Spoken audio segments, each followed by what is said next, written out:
রাতের 1টা বাজে আপনারা লাশ নিয়ে যাচ্ছেন, কেমনি নিয়ে যাচ্ছেন? 25টা লাশ আমি নিজে এখান থেকে আমাদের বাইর করছি, আমরা নিজেরা বাইর করছি ভাই।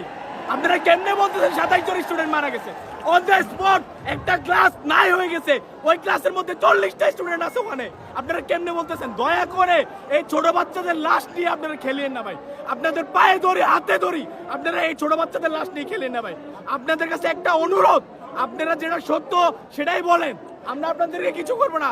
আপনাদের দোষ আপনারা সেটা স্বীকার করেন, এটা সম্পূর্ণ বিমান বাহিনীর দোষ, এটা সম্পূর্ণ সরকারের দোষ। সরকার কেন দেখা নাই?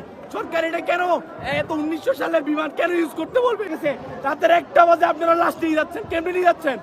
আপনাদের লজ্জা করে না? আপনারা সৈন্য হয়েছেন। আর আমাদের যে বিমান বাহিনীর প্রধান, উনি তো আরামে আছে, উনি দেশ বিদেশ ঘুরতেছে, ওনার কোনো নাম গন্ধ নাই। উনি ওনাদের ছেলেবেলা যা আছে, চামচা যা আছে, সবাইকে এখানে পাঠায় রাখছে। আমাদের গায়ে হাত তুলতেছে।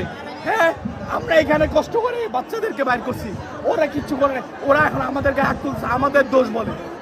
হ্যাঁ, এটা কোন ধরনের কথাবার্তা? একটা 1900 সালের প্লেন, আপনারা একজন সোলো ফ্লাইটার, যার ফার্স্ট ফ্লাইট, আপনি ওনাকে চালাইতে দিচ্ছেন। ওনার দক্ষতা থাকলেও আপনি কি চেক করেন নাই ফ্লাইটটা? আপনি কি প্লেনটা চেক করেন নাই? চেক করবেন না?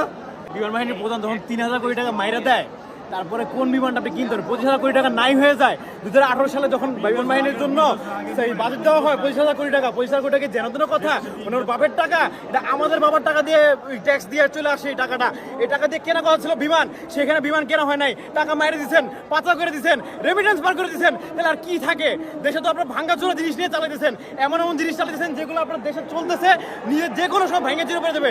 প্লেন কি গাড়ি যে মন চাইছে ব্রেক মারলাম, মন চাইছে ঘুরাই দিলাম, মন চাইছে যা করলাম? এটা প্লেন, এটা যে কোনো সময় যে কোনো কিছু করা যায় না, যে কোনো সময় যে কোনো কিছু হইতে পারে। একটা সেকেন্ড, একটা বিমান হাইয়েস্ট গেলে 500 থেকে 700 কিলোমিটার প্রতি ঘন্টা থাকে। একটা গাড়ির কোনো সম্ভব এরকম স্পিডে থাকা? একটা প্লেন কি যেন তেন সময় 1 সেকেন্ড মানে কি? 1 সেকেন্ড মানে একটা প্লেন 500 থেকে 600 মিটার পার করে ফেলছে। তো যে কোনো সময় যে কোনো কিছু হইতে পারে। তো এই জিনিসগুলো বিমান বাহিনীর প্রধানদের আগেই দেখা উচিত ছিল। এই সাবেক বিমান বাহিনীর প্রধানরা বাংলাদেশে ইচ্ছা মতো খাইয়ে গেছে, টাকাগুলো সব শেষ করে দিয়ে গেছে। এখন বাংলাদেশ সরকারের উপরে দোষ আসতেছে সব কিছু। এখন আগের জন খেয়ে গেছে, এখন নতুনের উপরে দোষ আসছে, আর কিচ্ছু না।